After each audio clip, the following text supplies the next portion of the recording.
Zombie apocalypse.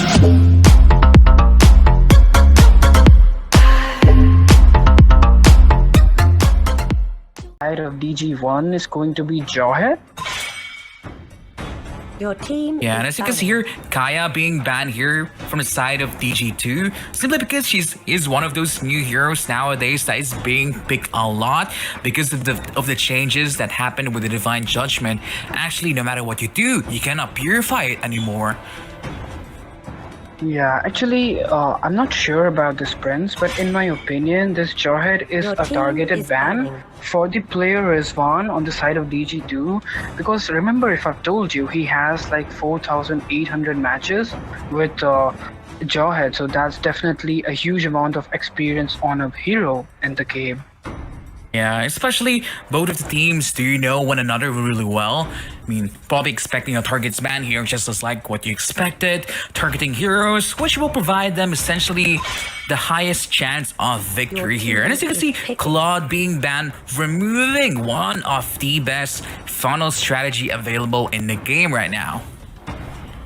Yes, and actually we have a dual fighter ban coming up from the side of DG1, going to be Jawhead and team is Xborg, picking. and the first pick is going to be Diggy.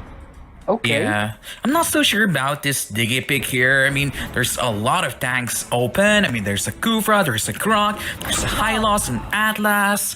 I just feel like picking Diggy so early is not really worthwhile anymore. Your team But is on the picking. other hand, we have the meta picks coming up for the side of DG2, in the name going to be Grok and Chow. And if I introduce you with the players, Prince, then we have Mr. FaZe here. He was global number 1 Grok, global number 1 Akai, so he's definitely good with the Grok. And I guess DG2 wants to prioritize Grok so they can have that early game advantage they're expecting for. Yeah, and it seems like Darwin's game is gonna go for the Kufra here. Maybe this is the reason why they want to take the Diggy first, just so their Kufra is not gonna be countered. But as you can see, Bruno now the early marksman pick for the side of DG1 here. Yes, and as you can see, Prince, DG1 has prioritized Diggy and Kufra at the same time. So maybe they are pretty much, what you can say, confident about their Kufra, that he's very good. And the only hero which can counter Kufra very well is going to be Diggy. So maybe they wanted to prioritize the counters of Kufra Your first. team is banning. Yeah, that's so true. But now, as you can see, DG2 is locking in their marksman, the carry.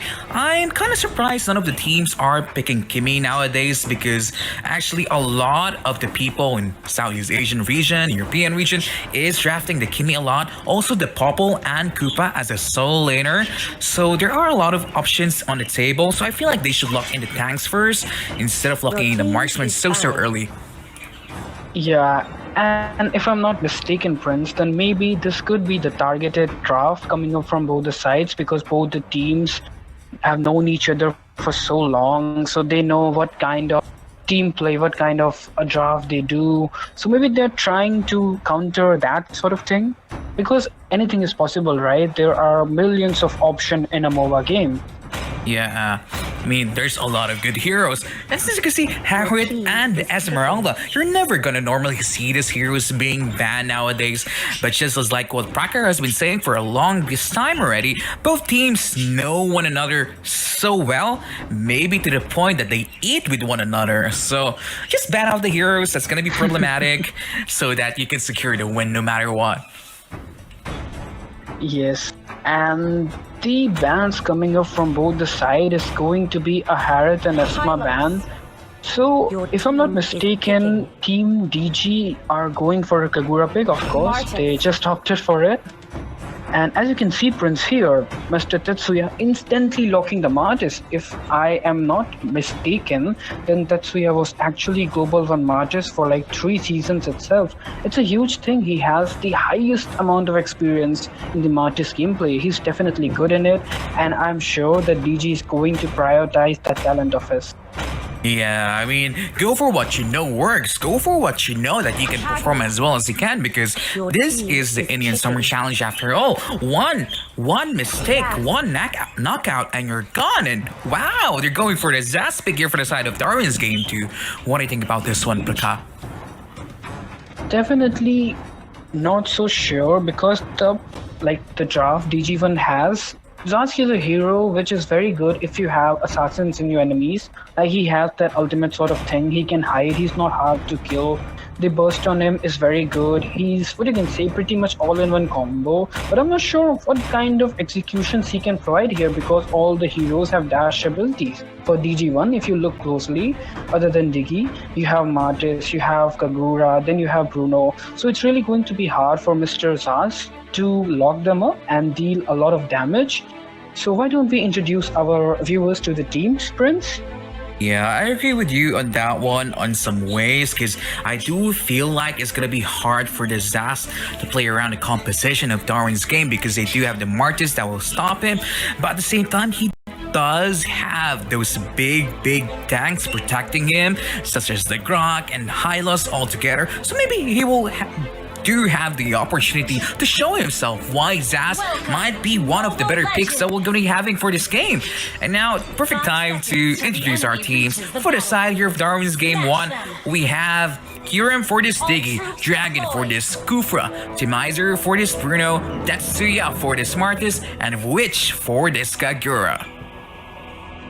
And for the side of DG2, the Darwin's game 2, we have Mr. Face playing the Krog, then we have Lust on Chow, then we have XZ playing Carry, Mr. Rizwan is on Hylos with the Revitalize spell, and then the unexpected pick, which is going to be played by Fear Sask. Yeah, and as you can see here, Kagura being chanked out a lot already. Not really sure why he tanked the damage coming from the minion of the Zaz. There was really no need for that one, if I'm not mistaken.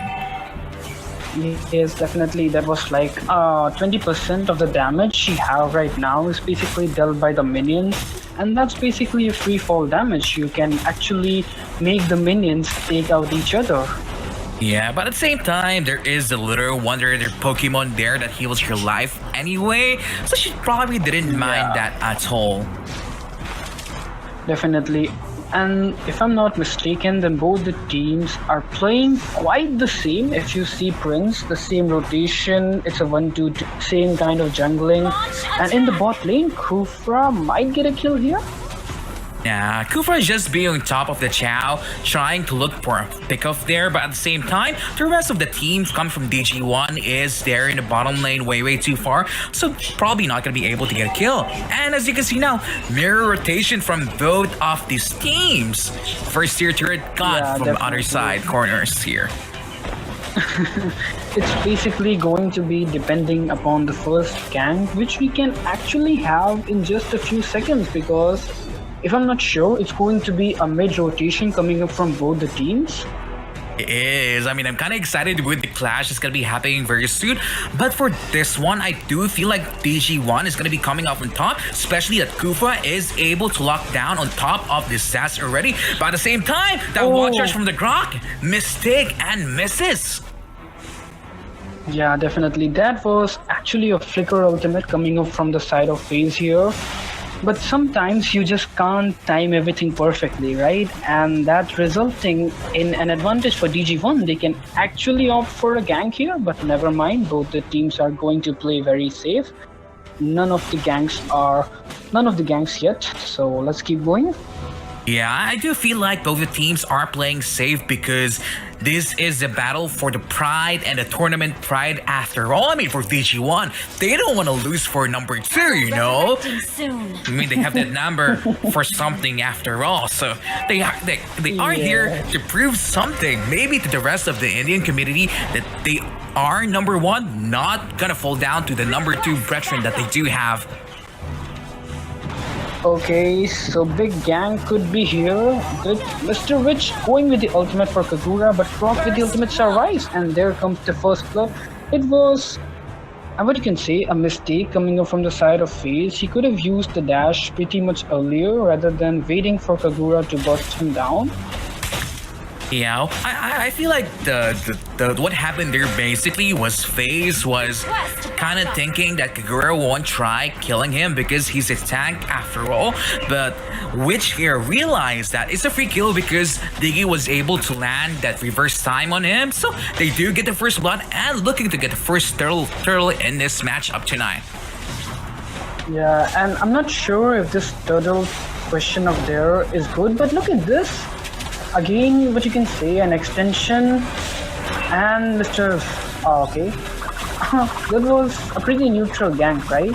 Yeah, I mean, Kagura used the yin yang overturn already, but at the same time, follow-up is gonna be coming true. Tetsuya is here getting a revenge kill, but Izzy, Exy might fall down with the Bruno here. They're chasing her, they're looking for more kills, which goes in, not hitting Exy in the backline. That was a close one, right? A close call coming up from the Witch here. Could have been a kill, but the dash from XZ was so perfect that he was able to survive that. And now this is going to be a turret advantage and a turtle advantage for the side of DG1 here. I feel like FaZe here is making a lot of mistakes. He was so early in that turtle pit that he didn't even realize that the rest of his teammates are not so close. But it seems like we're gonna be seeing another team fight here. Diggy uses the time journey already, and oh my god, Diggy falls down already from the Zaz. Carry once more, doing so much burst damage from this Phantom set. That's another kill. Oh my goodness. Oh, ouch. This Kagura gameplay is very good, but now I guess she's going to die. Oh my god, oh my god, oh, she died. Yeah, Okay, this that seems was like a we're very getting good it back and call. forth here, Prakar. I mean, that is a 2 for 2, maybe 3 for 2 in favor of Yes. Darwin's game number 2. Yeah, definitely. Actually, the issue happened there is Mr. Themizer was actually quite low on HP, so he couldn't deal a lot of damage, and Darwin's game 2 were able to salvage the Diggy kill. So yes, it was basically an advantageous gank for them, and now the goal difference is still on the side of DG1 with the turtle and the turret lead, but I'm not sure because things can change, right? Yeah, things are looking to go for a change, but at the same time, Darwin's game is ahead of this early game and mid-game matchup because they do have one tier 1 turret advantage against Darwin's game 2. But at the same time, as you can see, the composition of DG2 is getting a lot stronger the more time goes on because they have the better front line. They do have the carry that is a very, very good DPS here at the end of the day. But it seems like when it comes to objective taking, DG1 on top. And as you can see here, another team fight. Oh my god, Witch with the Kagura here doing a lot of damage, but at the same time, you know, Dragon providing buck-off, getting on top of a lot of people here. Yeah, definitely I'm very, very impressed by this Kufra here. This is what actually we were talking about in the draft phase. Maybe DG wanted to prioritize Diggy because they wanted their one of the best tank Kufra to play very comfy in the game. And now with the Diggy along on this side, he can actually bounce. And he's doing pretty amazing things if you ask me. He's locking down that carry, he's targeting Zaz. So yeah, definitely that pick is worth. Yeah, but at the same time, as you can see, when DG1 does do team fights, it's not clean at all. It's looking like it's a back and forth because there are perfect opportunities. Oh, Kurak goes in trying to target Tetsuya. He's gonna be falling down with the chicken though from the Chow. Yeah, definitely. And on the other hand, Prince, if you ask me, then Mr. Themizer is actually playing well with Bruno because as you can see, he's having the highest farm, even though Carry has one more kill than them. But look at this! A good engage coming up from Mr. Dragon again. The Kufra is just amazing, which was served a spoon-fed kill. Yeah, that was such an amazing targeting coming from Dragon here, able to lock in the carry in the back line, and that was a quick follow-up with the Kagura with the Witch, basically assassinating Axie there. Yeah, and this is going to be the first deaths of Mr. Xe and Mr. Fear here, and also resulting in another turret of the game. And now the game is looking quite into the hand of DG1. I mean, it is looking like it's gonna be going to them, but at the same time, I feel like it's not the right time to come out to count out DG2 just yet because they do have the right heroes that can make a comeback. They have pick-off heroes such as the Chow, but if they're giving away objective like this, it's looking very grim for them, unfortunately. Yes, definitely. If you ask me, Prince, then the objective gameplay coming from DG1 is just exceptional. They are actually baiting their Diggy. He's going to die, and then the rest of the kills are getting a perfect execution from all the teams. If you see Mr. Thermizer, he's on 204, which is a good KD, but in terms of goal, that goal difference he made is just insane. It's like he's having 1.8k farm more than the marksman of the other team.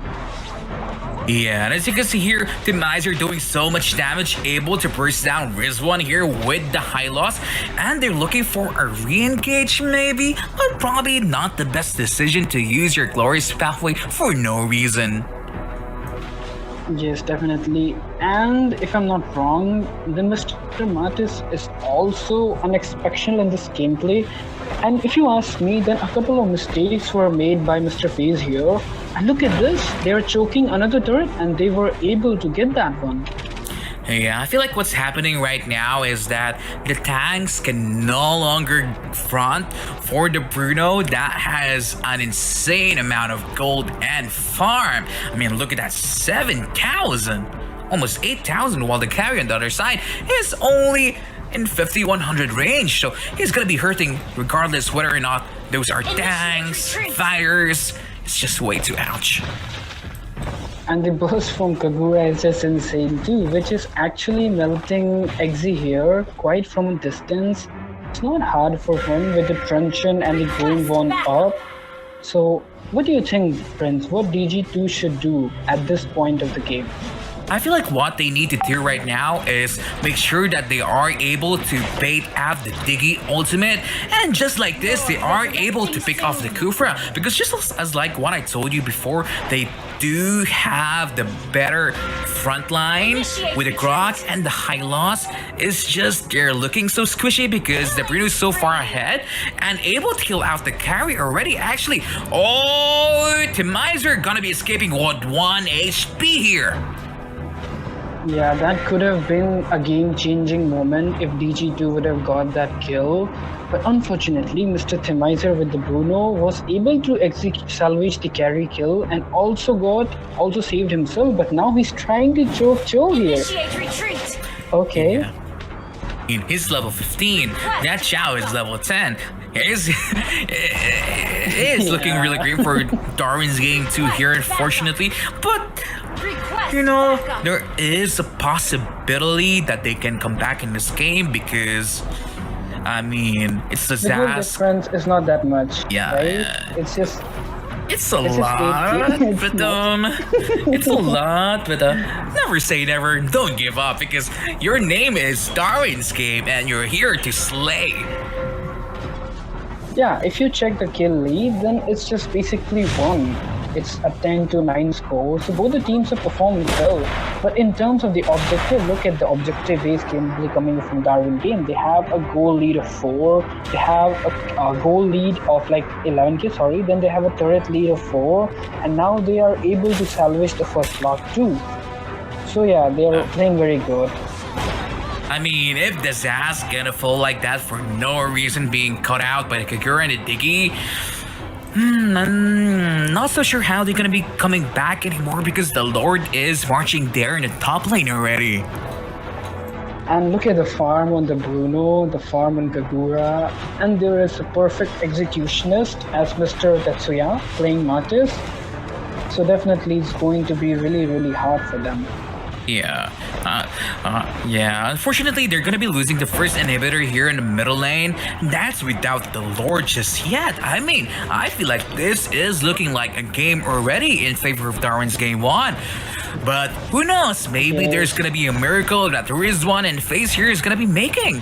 Because miracles do exist. But let's see whether or not Darwin's game do have this in their arsenal. But as you can see here, Tetsuya says, "Hi! Okay, I kill you, the Chow." damage from Zarsk is just insane. The damage is huge. Look at the burst he did on Witch. Double kill. But the damage coming up from Cho is just like unstoppable. That's just too much of a damage. And this is Yeah. definitely going to be game over. Maniac.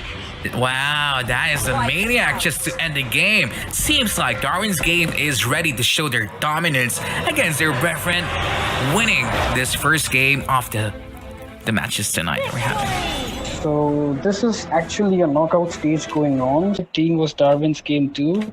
And this is a perfect time to Tell me pretty lies, look me in the face.